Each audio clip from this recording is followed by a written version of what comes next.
I'm Steve Case. I'm the chairman of Revolution, an investment firm, and also the chairman of Up Global, which has the Startup America Partnership Initiative and also the Startup Weekend Initiative. So I'm happy to be part of this Wall Street Journal effort, and particularly happy to be talking to the ZinePak founders today. So why don't you introduce yourselves and talk a little bit about your company so everybody understands what you're doing. Absolutely. Well, I'm Kim Kaup, and I'm Brittany Hodak, and we're the co-founders of ZinePak.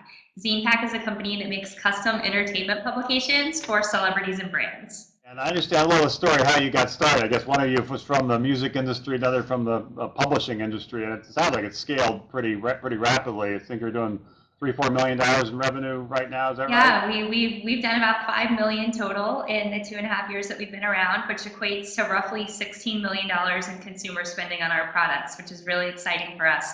We're about to pass the 2 million unit mark, so 2 million ZinePaks in circulation. So what's the goal here? What are you aiming for? It sounded like you saw an opportunity in the market to put your skills together and create something, and obviously the fact you've sold millions of dollars of it suggests it's resonating. But how high is up? What's sort of the goal here? Is it to build it to a certain scale and then sell it, or do you think it's an opportunity to build a kind of independent, sustainable, kind of next generation digital publishing company? Kind of the latter is what we're looking at right now. We've spent the past few months really kind of reimagining the company from an entertainment publication company to an entertainment content company. So growing both out of the music vertical to work with sports and music and magazines and fashion, and also growing across content distribution. So whereas before we were doing just printed magazines, now we're working on digital publications, we're doing really cool mobile stuff, we're getting into augmented reality. So just crafting great content for super fans and getting it to them in ways that are gonna resonate with them and be really memorable. And how much of it is it sounds like a little bit of a hits business. You partner with different artists or others and create some product and then you sell in retail, and it sounds like it's working, but it also has I think the downside of being very kind of episodic, very product specific. Are there ways to evolve the model to be much more of a recurring revenue stream subscription model, different kind of businesses, or is it or the nature of what it's doing and the vacuum you're filling in the eyes of the artists or the retailers that have makes it really essentially a product specific kind of one at a time kind of business? Absolutely, something we're really excited about that we're doing this year, still in the music space, but a different, again, like Brittany was saying, a different angle. We're doing ticketing. So instead of getting, a regular ticket like you would for a concert, we're building these really amazing passports, and that's how people are getting into festivals this summer. So again, that's something where we're looking at, obviously there's tons of live events every year, and not only one-off live events, but events that occur every year, whether they be tours or food festivals or any sort of kind of gathering of people that happens year after year. And what are you doing there that makes it so unique? Why would somebody during a concert or a festival basically partner with you to do something as opposed to do it with somebody else or do it on their own? Well, it's a really great way to kind of engage fans before and after an event. So what we saw an opportunity that was happening is when there's not really a fan experience to downloading your ticket off Ticketmaster or getting physical tickets in the mail, there's nothing exciting to get you amped up and talking to your friends on social media and getting jazzed up for the show, just like there's really nothing after the experience for you to keep as a keepsake. There's not a memorable thing that's going to tie you to that event and build an ongoing, engaging relationship. So that's really what we're trying to do in the space we're trying to fill. And we think that people will continue to work with us because above all, we create amazing content. And that's something that is easy to say, but really hard to do. And what we've found from a lot of our partners is their specialty isn't creating content that fans are going to love. Their specialty is being a record label or being a movie studio or throwing amazing concert festivals, not the really engaging stuff to build those lasting relationships with fans. But do some of your partners kind of think of you almost as a threat down the road? Because it seems like what you're doing is in some ways what music companies were doing 25 years ago, and packaging around the content, around in this case the music, a broader experience, and sort of. So are you mostly working with the artists directly and bypassing the traditional labels, or are you working with the labels and music companies themselves? How do you see that how's it working now, and how do you see that evolving in the next 5 years or so? It's been really collaborative. We've had projects come through the labels. We've had projects come through artists. We've been really fortunate that it's come both ways. So we really see it not only working in both those ways in the music space, but again, like Brittany mentioned, growing into the film space and growing into the sports space and fashion space, and whether that's working with specific teams or working with stadiums like Madison Square Garden. So we really see it working in a number of ways. One thing that we found is that with labels, obviously with the changing realities of the music industry over the past 10 to 15 years, their staffs are shrinking and they're being tasked with doing more and more things and keeping up with more and more things. So for us, it's been a really great experience to go in and partner with these record labels and say, think of us as an extension of your creative staff. You don't have the capability to bring on a dozen people in-house to create these fan magazines, nor do you have time to sit down and interview the artists and talk to everyone on their team to build 100 pages of content. But that's our specialty. So we've had some really amazing partnerships with all of the major record labels. And how, it sounds like music has been the focus, but you want to do fashion, movies, sports, other kind of things. How similar are those other verticals versus music? Is something unique and special about music because it includes music, or do you really believe the transition to these other verticals is going to be relatively easy and Well, smooth? what we like to tell people is that our demo is the super fan.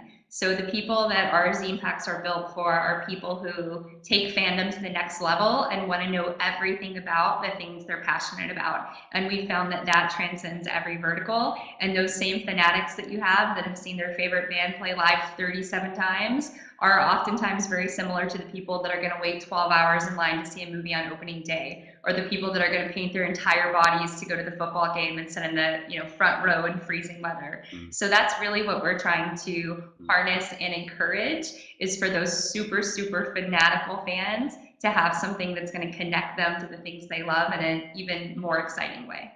So what's the limiting factor to grow into $100 million revenue company? How much of it is people you need to add? How much it is new partnerships you need to form? How much it is the distribution? The fact that you're able to get Walmart distribution initially is terrific, but over time, if you had 100 properties that you were doing in a year as opposed to a smaller number, how do you scale that? Can you scale that? What happens to the company? What happens to the partnerships? What happens to the margins? How do you see that playing out, or is that even a realistic goal? It's definitely a realistic goal, and that's something that we've spent a lot of time working on this year. What we found from our first year in 2011 to our second year in 2012, we had almost 400% growth, both in the number of projects that we did and also in the revenue, but we hadn't built an infrastructure. We hadn't thought about how to grow as a company. We were just sort of taking the work as it came in.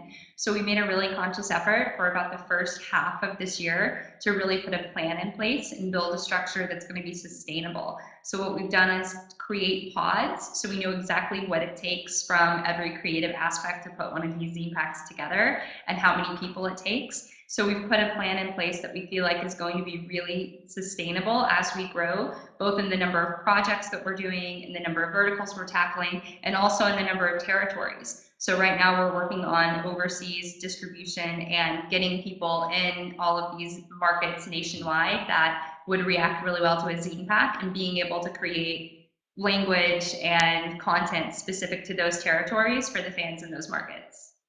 Great. So it sounds like you feel pretty confident you can scale into these other verticals and keep growing the revenue. The one downside is eventually, if you just look for investors, generally people are less interested in investing in content companies because of the margins and the growth potential. So the multiples are lower than companies in the same space focused not on content but on commerce or on community.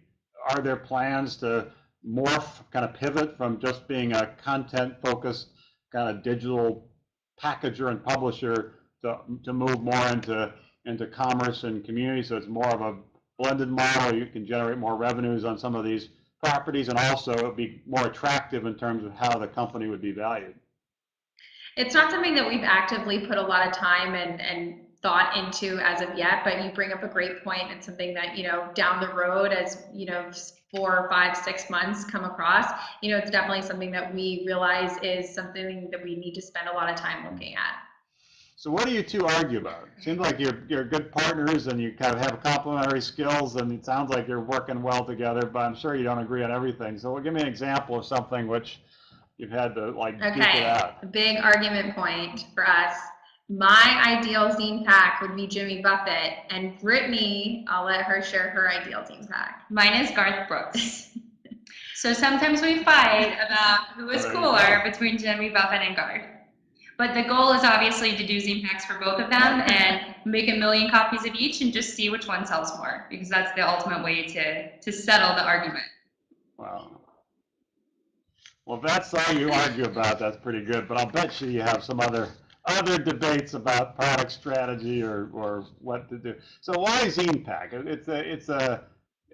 I understand probably like magazine pack kind of sort of, but as you expand, is that a really good brand name, or do you need to consider changing the brand? That's actually something that we've spent a lot of time talking about as of late, because when we started the company, we were trying to find a way to communicate what our product was, because we were really creating a configuration, not just a company. And so we gave the configuration and the company the same name, which in retrospect, we tell people all the time is not something we would recommend entrepreneurs doing, because we find ourselves in the Kleenex conundrum.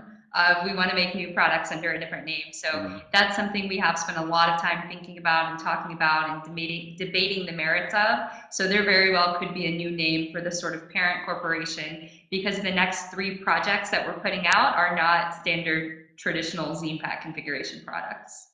Well, it might make sense then to evolve and keep ZinePak as a product name, but figure out a broader name for the company more as a platform. I think the challenge for any of these companies is they usually start as features, and then if they're successfully evolved to being products, and if they're really successfully evolved to being platforms, and platforms are much more sustainable and much more valuable. So I think you've done a great job kind of getting started and bootstrapping and creating a set of partnerships and some products that obviously are selling pretty well. But it seems like the next step, if you're really going to be on this trajectory to build a significant, sustainable, valuable company, is to kind of be less product focused and more platform focused. And that probably implicates your brand name, probably implicates your technology tools and platform, probably implicates some of the partnerships, probably implicates how you build up the management team, probably implicates when and how you raise capital. But you should feel great about the fact that that you've gotten through that first phase.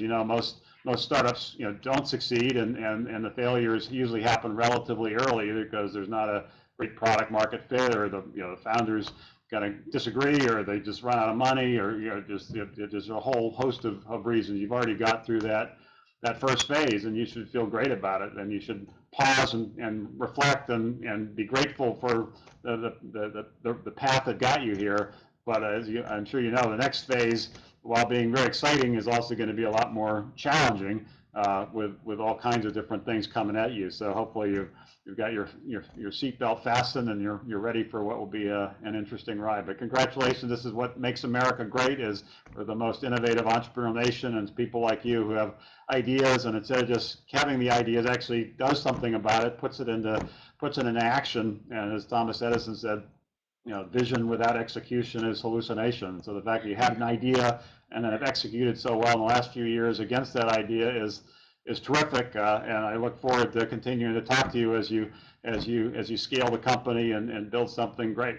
So thank you. I know we're getting the hook here, so we have to disconnect, but it's great chatting with you, and congratulations on what you built so far, and look forward to continuing the dialogue and trying to be helpful as you take this to the next step.